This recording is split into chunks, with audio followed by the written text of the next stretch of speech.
Hey everyone, excited to do these again. My name is Trevor Daly. Today on the live broadcast, we actually have Carsten Schertzer. Carsten, thanks so much for joining us, man. Yeah, no problem. I'm excited to be here. Yeah, so I got to meet Carsten for the first time at Imaging USA. He spoke at our booth and did an amazing job. Always had a crowd out there. And looking forward, you're going to be at WPPI as well, right? I am, yes. I'm going to be speaking for you guys. So make sure to Right on. check it out. Right on. Well, we're definitely stoked to have you there. Yeah. Guys, I stumbled upon Carsten's work because he started posting in the MagMod community on Facebook. So if you're not there, if you're watching this on YouTube, be sure to join us. It's Facebook, just search MagMod community. And I saw some of your work, Carsten. I was absolutely blown away by it. Oh, thank you. You had like a ton of likes and comments, and everybody wanted to know how you're putting these things together. And so I'm super stoked to have you on. I was going to tell everyone real quickly, in the past, you guys, these live broadcasts have gone 45, 60 minutes long. We've talked about a ton of different images. And we were getting some feedback from everybody. We heard that something shorter would be even better. So rather than have too much banter in the beginning and a lot of talking about the images throughout, we're going to jump right in. I had Carsten pick out 3 photos. You got so many good ones to choose from, Carsten, but thanks for picking 3. And we're going to go through and you're going to tell a little bit about how you created those photos. And then you guys, if you have any questions, feel free to type those questions in the comments below. And I can actually have those questions come right on screen with us so Carsten can help answer those. So does that sound good? Carsten, you ready to do this? Yeah, let's do it. I'm excellent. Psyched. Excellent. Well, I'm going to start. There's a photo here. This is one. Let's see. It's coming up right now. I'll have it get bigger here in the screen just a second. But Carsten, this is one where I believe you shot this in LA at the Walt Disney, right? Yeah, Walt Disney Hall in Los Angeles, downtown LA. Excellent. Maybe you can tell us a little bit about this image and kind of what was going through your mind when you set it up and then how you created it. I'm going to make it go nice and big for everyone. Yeah, so this image, normally the walls are silver. I mean, if you've ever been to Disney Hall or if you've ever seen pictures of Disney Hall, it's gray. And I don't like the gray. And so I thought, you know what, this silver is really reflective and the light is kind of blue. And what if I just throw my white balance? What if I just trick the camera into thinking that this scene was super warm, so it would introduce like a ton of blue? So I set my Kelvin to like 10,000 K, or actually lower, like 4,000 K, and used a warm gel. I think I actually used the orange creative gel, and the full CTO probably would have been a better choice, but I don't think I had one on me, so I just used the orange creative gel. And I found the darkest area that I could find at Disney Hall. So I knew that I wanted to put them on like a really clean, dark background. So I was kind of just scoping the location out, looking for like the darkest background I could find. And I happened to find this little like indent that the sun wasn't hitting it. So right where they're standing against was completely dark. So I dropped that exposure down, went to like 4,000 K Kelvin, and then just stuck them in that dark spot, lit them with the orange CTO, and this is kind of what came out of it.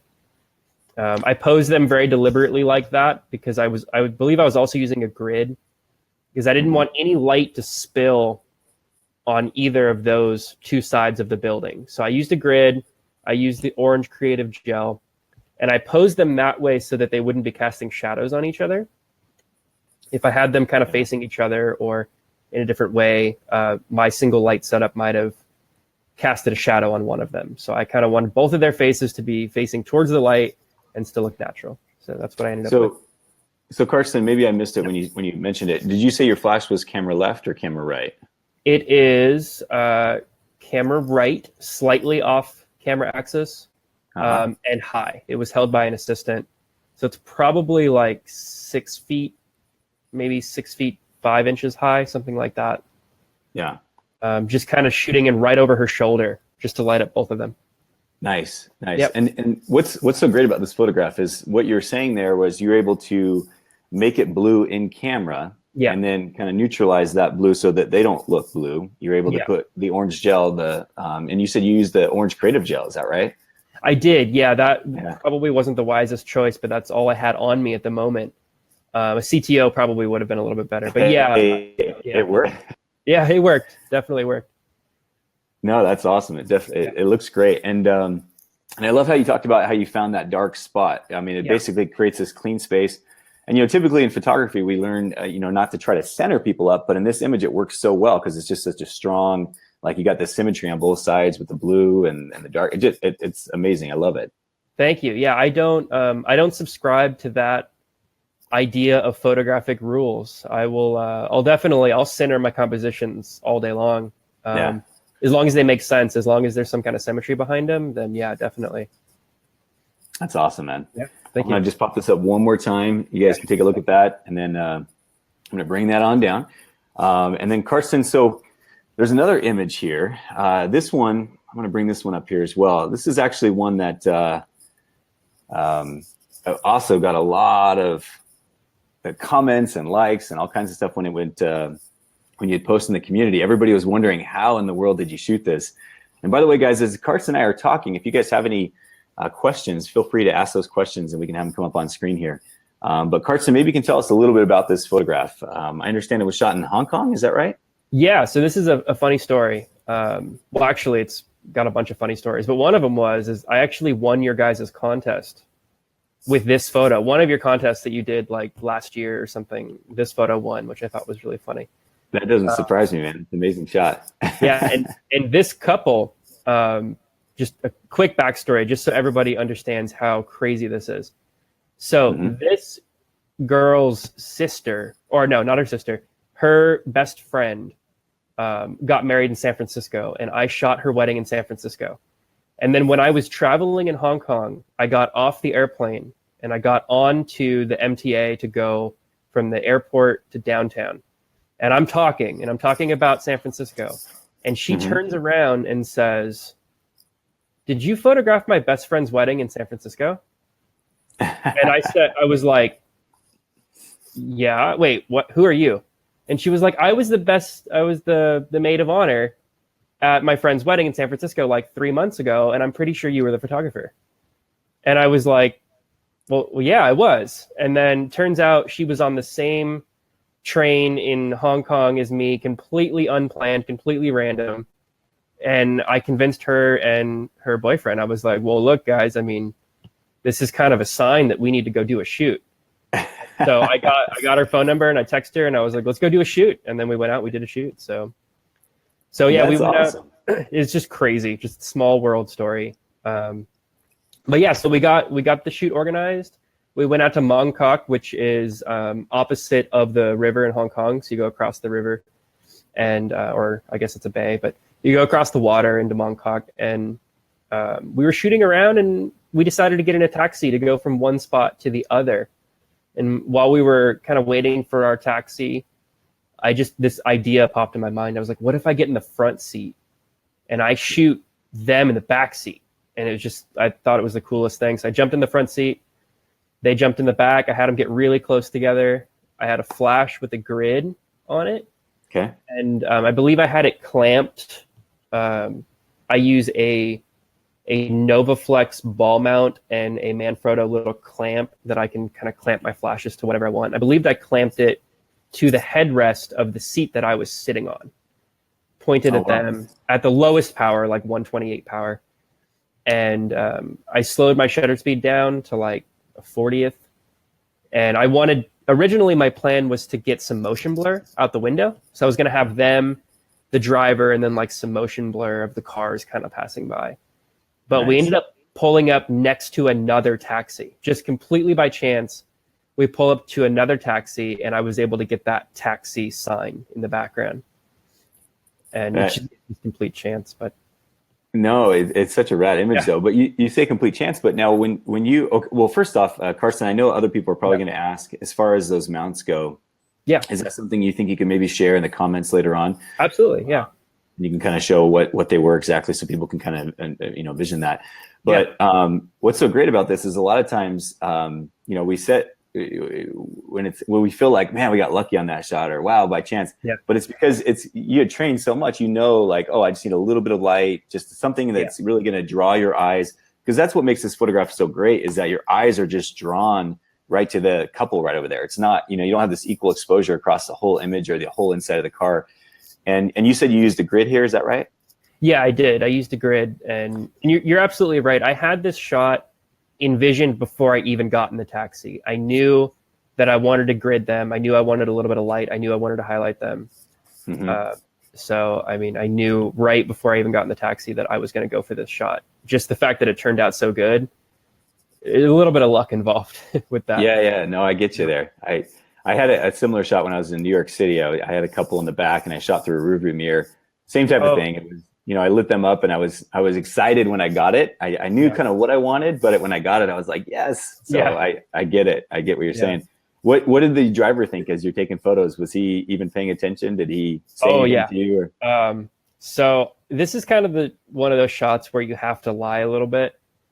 So we got in, and I'm shooting it, and I'm at 24 millimeter. So I'm maybe like, I don't know, less than a foot from this guy's face. I'm maybe like 10 inches away or 12 inches away from this driver's face. And I'm taking photos, and he kind of looks over to me in broken English, because it's Hong Kong, and he says, "Are you taking a photo of me?" And I had to look him right in the eyes, and I was like, no, I'm taking a picture of the couple in the back. And he was like, okay, because I don't like photos of me. And I was like, okay.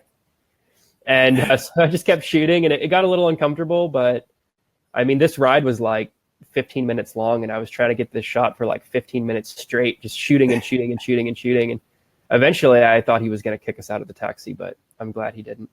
That's funny. Yeah. I had one of those, same type of thing. New York City, it was a hot dog stand person. Yeah. They came over to me, and they're like, you taking pictures of me? Yeah. And I was like, no. I'm taking pictures of the couple. Yeah. Yeah. No, awesome shot.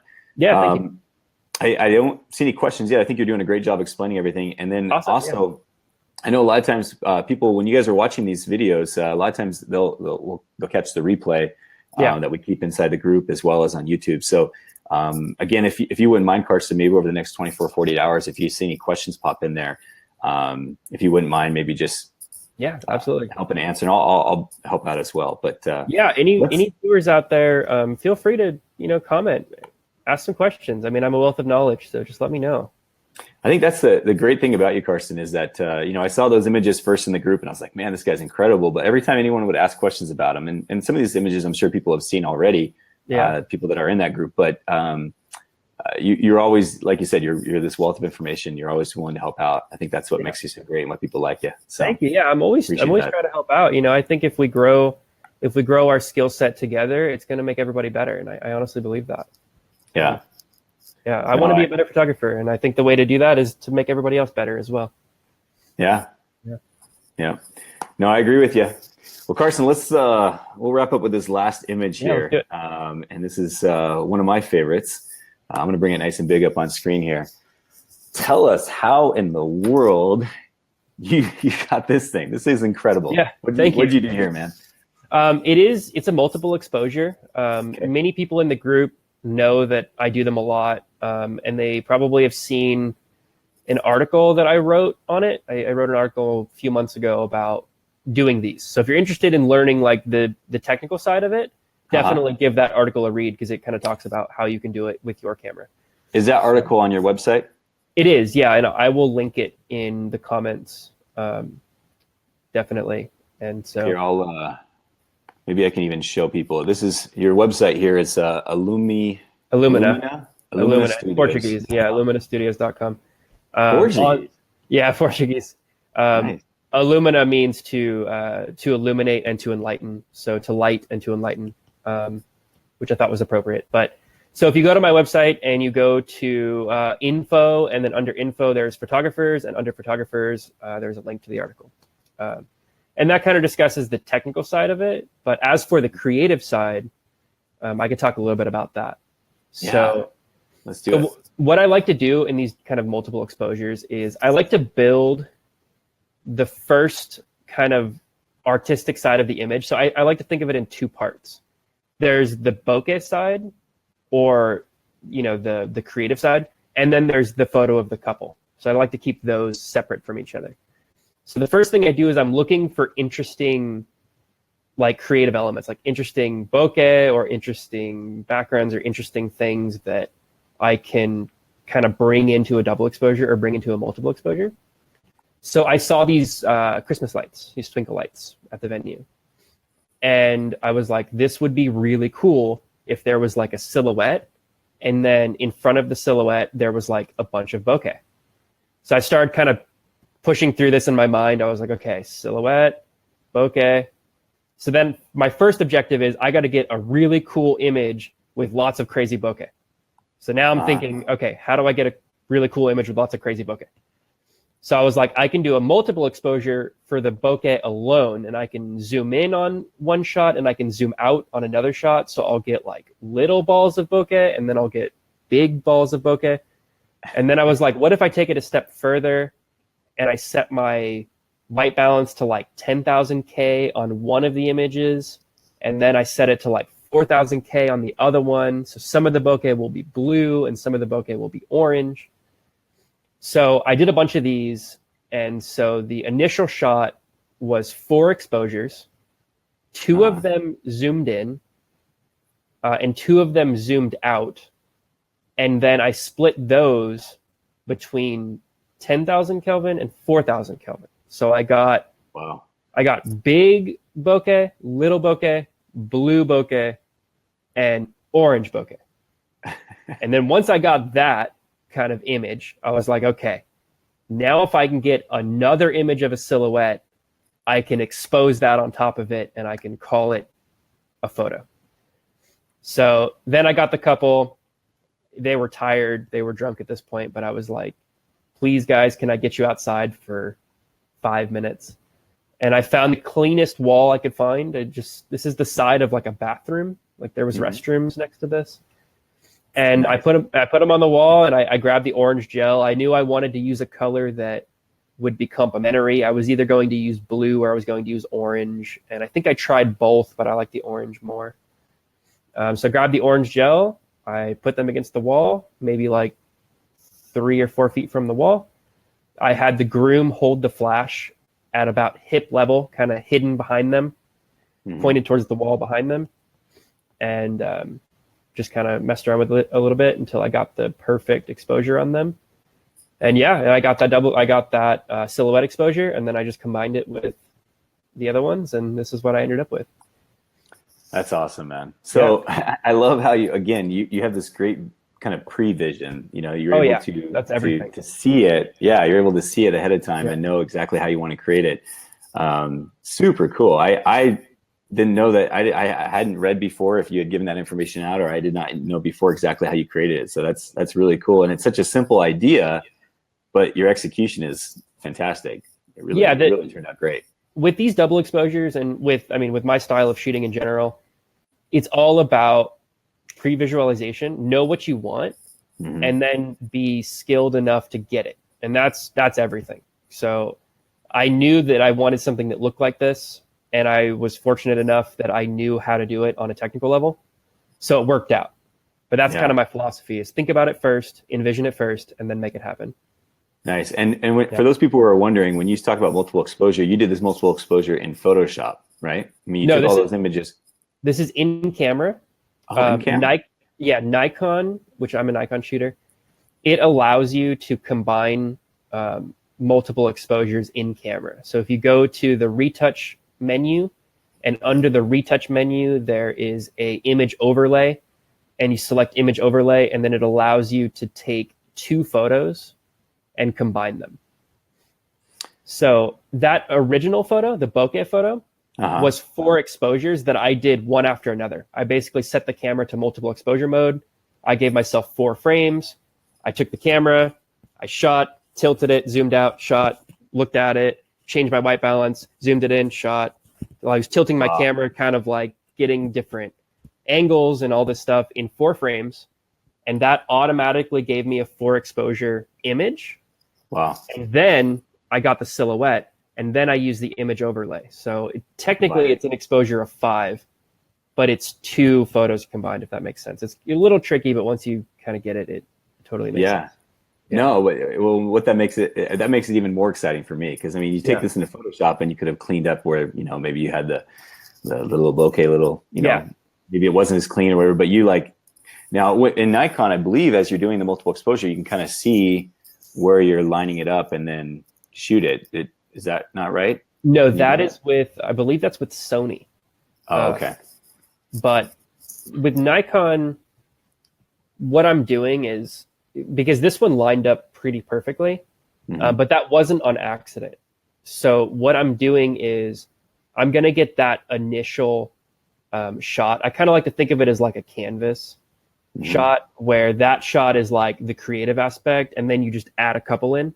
So when I get that first initial creative shot, I kind of look at where the blank areas are. Like, okay, where could a couple fit within this image? Yeah. And I kind of see like, okay, it'll fit like in the bottom right. Okay, so when I shoot my couple, I need to kind of put them in the bottom right to make it make sense. Yeah. And when I'm shooting the couple, I'm micro adjusting my composition. So I'm getting like 20, 30 frames of the same photo, but the couple is in slightly different positions. Yeah. And that way, when I go to combine them later, I have plenty of options where I can make it line up as perfectly as I want to. Nice. If that makes sense. It's kind of a diluted way of thinking, but it's become second nature to me. I do it so often. Oh, that's awesome. That's awesome. So when you go into weddings, then do you kind of have an idea of like, I want to create another image kind of similar to this? Or I know like one thing that seems like you're really well known for is the silhouettes. Is that something that you kind of automatically going into a wedding know that you're going to create some silhouettes, or do you kind of pre-visualize it ahead of time of how you want to do it? Well, I try not to pre-visualize before the wedding, because I feel like that's like the most obvious way to get disappointed, right? Like you come into a wedding thinking you're going to do all these awesome things, and then you get there and it's not possible, and then you get sad. So I don't pre-visualize that much in advance. But I do have kind of like an order of operations, the way that I shoot. So I know that for me to have a well-rounded, kind of consistent wedding, I'm going to have to get one or two silhouettes. I'm going to have to get, one or two like little people kind of shots, and one or two like, close up. And so I try to go into a wedding knowing that I'm going to get a variety. And I go in knowing that I'm capable of these things. Like, I'm capable of silhouettes. So why not get one every single wedding? And I'm capable of doing like white balance throw, where I use a different white balance than my flash. I know I can do that. So if I have time, I'll try to find a scene in the wedding, an area in the wedding that will work for that, and I'll do it so that I can have that image as well. That's awesome. Great advice. Yeah, it's just kind of like a little checklist I have, Yeah. Hey, Carsten, Luis had this question. He was wondering, as far as when the flashes go, are you using manual or ETTL flash? Manual always. I wish that I use Goddix. I use the 8200, and I just wish that they were manual only. The TTL is annoying. Yeah, and so it's funny. I hear when you said it kind of fast there, you said it was AD 200, right? Alpha Delta 200. Yeah, 8200. How many flashes do you typically take with you on a wedding day? I take 3 8200s and 2 V862s, which are like the on-camera flashes, and I take a trigger, like a wireless trigger. I don't use all of those, but I bring them as backup, and I just bring them just in case, because I've had a lot of flashes that just give me trouble. Nice. But when I'm shooting this kind of stuff, I have one flash. 99% of the time, it's one flash. The other 1% of the time, it's 2 flashes. But I mean, that's it. Yeah, I don't go crazy. I think that's the thing, is when people are getting started, they feel like they have to overly complicate it. And you're right, you can keep it really simple and easy.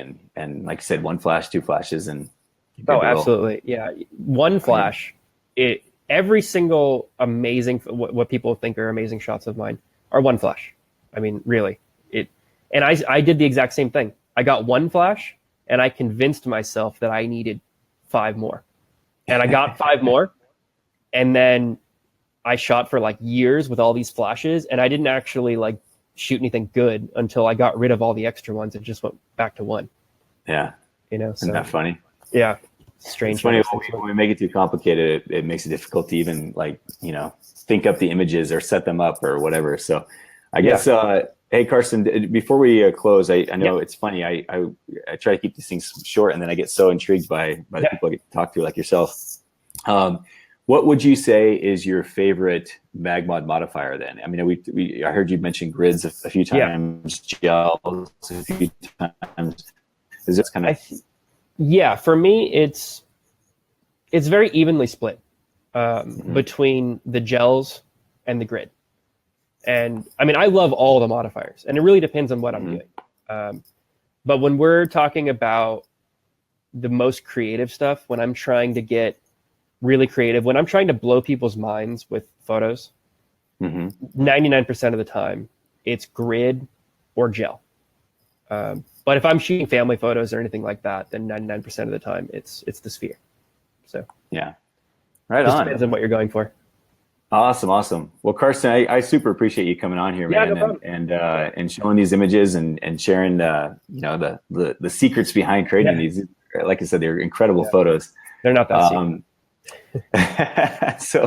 So again, for people to be able to find you, I'll just put it right up here on the screen one more time. It's illuminastudios.com. Yep. And then also you're going to be at WPPI in February. You're going to be at the MagMod booth. Again, feel free to come up and ask questions. Yeah, for those who don't know, we're having speakers every hour at the MagMod booth. And so different speakers, including Carsten and others, will be there. So come on by. You can get free education and ask them some questions as well. Carsten, although he looks like a mean guy, he's actually quite nice. I am, I'm kind of. If you come up, you can give me a hug, no problem. Yeah, and then Carsten, is there anywhere else? Anyone, can they find you anywhere else? You got your website, WPPI. Anything else going on this year? Yeah, I'm teaching a couple workshops in select cities. So I'll be in New York City, I'll be in London, I'll be in Sydney, and I'll be in Rome. If you want more information on that, it's in the MagMod group. Just go ahead and search my name, and we just posted about it recently. So definitely check that out. Awesome. And other than that, I think that's it. WPPI, and I'll be around. I'm Excellent. Always, You are. Hey, well, we really appreciate it, Carsten. Again, guys, if you have any questions that that we didn't cover here, by all means, put them in the comments, and Carsten and I will be checking out those comments over the next 48 hours. Michael Reinhardt, I see you. He just posted a comment asking if I'm going to have more cats at WPPI. Oh, please do.